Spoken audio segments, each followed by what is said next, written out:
అందరికీ నమస్కారం. ఈరోజు చాలా సంతోషం. మన పాలకొండ నియోజకవర్గానికి కార్యకర్త సమావేశానికి విచ్చేసిన మన యువ నాయకుడు నారా లోకేష్ గారికి మనస్ఫూర్తిగా పాలకొండ నియోజకవర్గ తెలుగుదేశం పార్టీ తరఫున మనస్ఫూర్తిగా నమస్కారాలు తెలియజేసుకుంటా ఉన్నాం.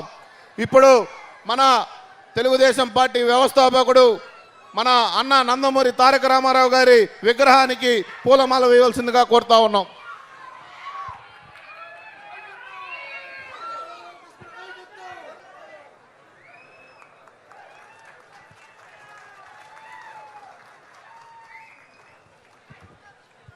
జోహార్ అన్న ఎన్టీఆర్, జోహార్ అన్న ఎన్టీఆర్.